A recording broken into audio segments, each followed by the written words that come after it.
Ministro, estamos a poco de que se cumpla una semana desde la disolución de la Asamblea Nacional y yo quisiera iniciar preguntándole con quiénes se ha mantenido el diálogo hasta el momento, sobre todo de los partidos políticos que integraban la Asamblea Nacional, las bancadas del Partido Social Cristiano, de UNES. ¿Se mantienen diálogos con ellos, ministro? Buenos días, antes que todo. El acto de disolución de la Asamblea Nacional y convocatoria de elecciones anticipadas queda absolutamente claro que es un acto constitucional, una prerrogativa del presidente de la República, un acto de gobierno, una decisión que solo le compete al primer mandatario. Esa asamblea fue cesada. Diálogos con las bancadas que promovieron un juicio ilegal, un juicio sin fundamento, un juicio sin argumento alguno, no ha existido, pues si son parte del problema por el cual, entre otras cosas, y con el permanente afán de bloqueo, de ingobernabilidad y de oposición irracional, no se puede llegar a ningún lado. De ahí conversaciones siempre con el resto de elementos, actores políticos e institucionales, son de carácter permanente, con o sin disolución legislativa. Y los asambleístas que eran de la bancada Ecuador, de la bancada del Acuerdo Nacional, cercanos a ustedes, están trabajando junto al gobierno porque se hablaba que ellos inclusive iban a poder elaborar también estos decretos y estas reformas que el Ejecutivo va a plantear la Corte Constitucional. O sea, conversaciones, diálogos con los miembros de la bancada del BAN, sí, que se nomina, entre los cuales está el oficialismo, ha sido permanentes. Es más, el ex coordinador general del bloque, por así decir, ahora es consejero presidencial, Juan Fernando Flores. Así que eso es lo más regular del mundo y algunos se incorporarán a actividades de gobierno y seguirán aportando, sumando a las labores y a la gestión gubernamental, ¿no? De acuerdo. Ahora entremos en materia de estos decretos ley que se han enviado ya, entendemos uno de las reformas tributarias. ¿Cuáles serán los siguientes que se envíen a la Corte Constitucional? Y tal vez no les preocupa de alguna manera que aún la Corte no se pronuncie respecto de la primera que ya se envió. Qué importante que es lo que se presentó a la Corte Constitucional la semana pasada, una reforma tributaria que beneficia a grandes sectores de la clase media ecuatoriana, fundamentalmente por el alivio en la deducción de su impuesto a la renta, que va a ser obviamente de carácter mensual. Eso ingresó la semana pasada. Estamos optimistas que en los próximos días la Corte dé el dictamen correspondiente de conformidad a la Constitución. El día de hoy vamos a presentar el decreto ley que se refiere a las zonas francas. Un gran empuje, un gran apoyo a todo el sector del comercio y la producción del país que conlleva incentivos al respecto. Yo asumo que la Corte Constitucional, pese a que no tiene una reglamentación para este tipo de situaciones, no se tomará todo el tiempo que, por ejemplo, sí llevaba adelante la Asamblea Nacional, que tenía un plazo hasta de 30 días. Esperemos que haya dinamismo al respecto porque el país requiere de eso. Por algo son proyectos de decretos ley económico urgente. Recordemos que solo pueden ser circunscritos a esa materia y comprender las necesidades que tiene el país. Ministro, para que la población también entienda, ¿nos puede dar más detalles de estas reformas o de este proyecto de zonas francas? Sí, justamente es aportar con una serie de beneficios, incentivos, zonas especiales donde se pueden desarrollar actividades, me explico, que conllevan que haya los incentivos correspondientes por parte del Estado. Es una cuestión que va a ser, pero muy alentadora. Tiene que ver también con concepto de inversiones. Hay algunos elementos que lo iremos desarrollando apenas se presente el día de hoy. Eso quería también consultarle porque el ministro de Producción había dicho que se planteaba la opción de presentar una ley de inversiones. ¿Es también, aparte a esto de zonas francas? Es que todos son una serie, por eso son decretos, leyes. Todo tiene que ver con lo económico, lo de la semana pasada, lo tributario también. A la final, esa es la idea fuerza, ¿no? Ese es el propósito general que va en la línea de la recuperación económica. Pero el día de hoy específicamente entonces en esta ley de fomento para las inversiones se presentará, digamos, implica que hayan zonas francas e inversiones, no es que se va a presentar por separado. No, hay una parte que tiene que ver con inversiones, porque obviamente sin inversiones no hay zonas francas. También se habló la semana pasada y en este espacio vino el ministro de Transporte y nos dijo que se necesitaban reformas para la contratación pública. ¿Esto también lo están elaborando, ministro, quizás esta semana o cuándo se podría ver este? Se está analizando. Hay algunas cosas que pueden hacerse vía reglamentación, otras que pueden ser reformas a la ley de contratación pública, pero hay que tener mucho cuidado porque hay que tratar de delimitarlas a un concepto de económico urgente, que es lo que señala la Constitución y lo que obviamente va a dictaminar la Corte Constitucional. No puede ser cualquier cosa. Hay muchísimas cosas que quisiéramos hacer vía ley con esta facultad especial que haga el presidente. Imagínense, ¿por qué no reformas al Código de la Democracia? Entre estas cosas, pero no se puede, porque la cancha está marcada. Entonces, no se presentará las reformas a la contratación pública, nos lo había confirmado ya el ministro de Transporte. ¿Y qué otras leyes se podrían? Poco a poco, tampoco es de ir atropellando cosas porque ni siquiera sale la anterior. No quisiéramos que la Corte Constitucional nos diga, señores, despacito, ¿no? Uno por uno. Así que hay que hacerlo también con un ejercicio de racionalidad. Me quiero quedar con algo que usted acaba de mencionar, que no se puede emitir una serie de decretos de todo. Justamente, decretos, leyes, sí, porque decretos el presidente puede seguir firmando. Pero decía la CONAIE en su reunión de la semana pasada, le envió un mensaje al gobierno, de hecho, de que trate de no emitir decretos que afecten o el bolsillo de los ecuatorianos, o que privaticen el Estado, o que quiten espacio de zonas de reservas naturales. Decretos, decían ellos, que no sean como una dictadura. ¿Cuál es la respuesta de ustedes ante esto? La CONAIE me merece todo el respeto del mundo, es una organización social de muchísima trascendencia. Algunos de los dirigentes saben decir ciertas cosas y casi siempre ocurrencias, entre las cuales está decretos que privaticen. Eso no puede ser posible porque la Constitución expresamente los prohíbe. Lo que pasa es que ese dirigente es el que pasa amenazando permanentemente con ciertas cosas, hasta ahora no cumple nada.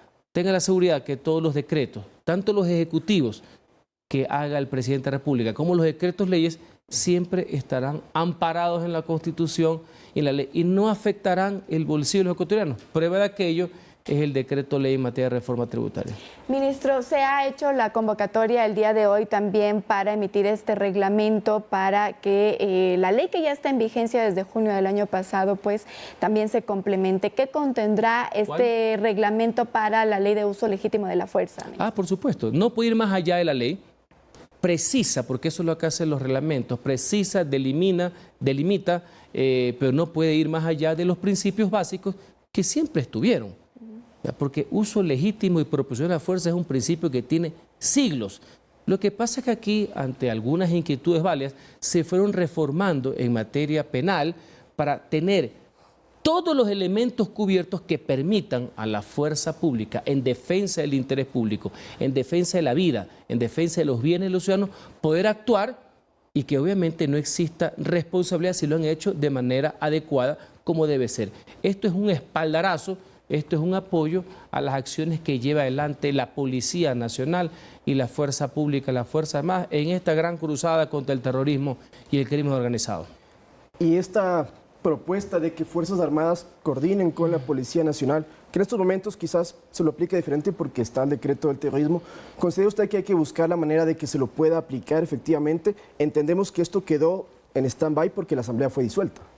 Uno de los pocos temas en que se pudo generar un consenso con la Asamblea pasada fue justamente el que usted señala. Se terminó aprobando en segundo debate con una amalgama y convergencia de fuerzas legislativas el informe para que la Constitución sea reformada y permitan a las Fuerzas Armadas intervenir también en materia de seguridad interna, es decir, contra el crimen organizado, y que quede plasmado en la Constitución. Eso evidentemente por los próximos 5 meses y medio no va a ser posible. Y recordemos que de la aprobación del Pleno tiene que ir a un referéndum, tiene que ser aprobado por el pueblo. A la par, el Ejecutivo, el Gobierno Nacional, ha emitido una serie de acciones que están permitiendo de una u otra manera esa intervención. Una de aquellas fue la resolución del Consejo de Seguridad Pública del Estado, reflejada en un decreto ejecutivo del presidente por el cual estos grupos que tienen estas prácticas terroristas pasan a ser un objetivo de la seguridad nacional. ¿Por qué? Porque atentan contra la integridad territorial y la soberanía. El uso de esos términos en actos terroristas permite que Fuerzas Armadas intervengan, como es el caso específico, por ejemplo, de la provincia de Esmeraldas, que tiene una intervención militar que ha conllevado que la tasa de homicidios y de violencia baje considerablemente. Y de hecho, en este último fin de semana se contabilizaron, desde que inició el decreto del terrorismo, 33 delincuentes abatidos. Quisiera confirmar si es cierto que no hay policías judicializados por este uso del legítimo. No los hay, porque lo han hecho en pleno cumplimiento de su ejercicio de la fuerza, un ejercicio racional en defensa del interés público. Y eso es una muy buena señal. Esa es una señal de respaldo que da no solamente la ciudadanía y la ley para que la fuerza pública, es decir, las Fuerzas Armadas y la Policía Nacional actúen con firmeza y contundencia en el combate al crimen organizado, en el combate a los delincuentes, en el combate a los asesinos, en el combate a los violadores. Bien, ahora para cambiar de tema, ministro, el día de mañana, 24 de mayo, se cumpliría entonces un segundo informe a la Nación del presidente Guillermo Lasso y en ese sentido también, en ese marco, ¿se está pensando en algún cambio del gabinete? Mañana el presidente de la República cumple con un mandato constitucional. No lo va a hacer ante la Asamblea que está disuelta, lo hará ante la ciudadanía, lo hará en las instalaciones de la plataforma Sur, hará esa rendición, explicará qué es lo que ha hecho y cuáles son las metas del gobierno nacional. En ese mismo día ustedes sabrán cuáles son uno de los cambios o el principio de algunos cambios que va a haber en el gabinete nacional y se anunciarán el día de mañana. O sea, mañana habrá cambios. A partir del día de mañana, sí. ¿Usted cree conveniente que se hagan cambios a esta fecha teniendo en cuenta que 6 meses solo faltan para la administración del presidente Lasso? No importa, porque siempre las líneas tienen que ser refrescadas. Y recordemos que los ministros somos fusibles, somos funcionarios de confianza. Se necesita un replanteamiento, inclusive en esta nueva etapa del gobierno nacional. No van a ser muchos, van a ser pocos al principio, a comenzar por uno en específico, pero yo lo veo como algo absolutamente positivo, no importa el tiempo. ¿Y estos cambios podrían tener cierta relación con el proceso electoral que se viene también? Puede ser una relación, pero en todo caso esto ya está planificado. Desde el gobierno nacional se está pensando tal vez en analizar un candidato para estos nuevos comicios de agosto. Por supuesto, y la primera opción sería el presidente de la República y él tiene que analizarlo, tomarse su tiempo y tomar una decisión. Es decir, aún no está descartado del todo, porque lo escuchábamos la semana pasada en el Washington Post decir que estaba descartado, que él se lanzaría para la reelección. Bueno, él nunca dijo eso. El titular y el contenido tienen un choque de trenes pocas veces visto. Si usted revisa la entrevista, él nunca dice eso. El titular dice eso, pero el contenido no. Lo que ha hecho el presidente a ese día, que fue a finales de la semana pasada, es que se va a tomar su tiempo, que no estaba en ese momento su decisión tomada. En estos días esperemos que tome una decisión. Claro, porque el tiempo se acaba la próxima semana. Así mismo, así usted comprenderá que el presidente de la República tiene que sopesar, meditar el tema y él es la primera opción. Y si no fuese el caso del presidente como tal, quizás algún integrante del ministerio, del gabinete ejecutivo, perdón, podría ser candidato. Eso habría que analizarlo. La primera opción es el presidente. Okay. Él tiene también una responsabilidad con el país. Una opción es que él se presente para culminar su periodo. Hay muchas cosas todavía que faltan. Lo que ha existido es una crisis política gravísima. Pero el accionar gubernamental necesita todavía mucho arranque, mucho empuje y mucho optimismo al respecto. En todo caso, hay todavía algunos días, no muchos, para tomar esa decisión. Sí, porque solo para complementar esto, es muy posible, y lo dicen los analistas políticos, que la nueva asamblea que llegue a gobernar estos últimos año y medio, que esté en funciones, quizás tenga un mayor número de opositores al actual gobierno. Bueno, la oposición como tal nunca es problema. La oposición es sana en democracia. La irracionalidad y el afán conspirativo que tuvo la anterior es lo que es criticable y por eso lo disolvieron. Y solo para finalizar, ministro, ¿qué opinión les amerita desde el gobierno nacional ya las personas o los perfiles que en estos días han anunciado su posible candidatura para estos comicios? Es bueno que haya un ejercicio de participación y yo saludo que apenas se declaró la disolución de la Asamblea y la convocatoria anticipada de elecciones, hubieron ecuatorianos y ecuatorianas que manifestaron su interés de participar en elecciones, con lo cual no solamente desde el punto de vista legal, sino que en la práctica legitimaron el acto, porque al final de cuentas esto es ir a las elecciones para que sea el pueblo, a través de su voto, que sea actor en la solución de esta crisis. Pero ¿y es posible también que el gobierno no presente un candidato, sino que apoye una de las candidaturas? Se lo preguntamos porque un casi ministro pues ya se postuló para los comicios. Un casi ministro. Sí, Jan Topic decían que iba a ser miembro de la Secretaría, iba a ser secretario de Seguridad. En el mundo de las especulaciones, pues entonces con esa teoría... O sea, lo dijo él mismo. Él mismo, no el gobierno, valga la aclaración. Entonces con esa teoría cualquiera mañana dice yo voy a ser ministro y cualquier cosa. Pero retomando la pregunta. Yo baso en los hechos, esa es mi formación, no en las opiniones. Ahora, cualquiera puede ser candidato y me parece bien que yo sea candidato y recibir los apoyos y las críticas correspondientes a sus posiciones. Y quizás no con él, pero algún otro de los candidatos. El gobierno podría también... No, pues, ¿no? Claro, sí, de acuerdo. Sí. Pero hay otros candidatos y precandidatos ahorita. Bueno, lo lógico, y suena hasta romántico, es el tema de la concertación y la convergencia. Lo más difícil es llevarlo a la práctica, pues, ¿no? Así que eso sería lo lógico, un gran frente por la patria, por así decir, porque hay un objetivo en común.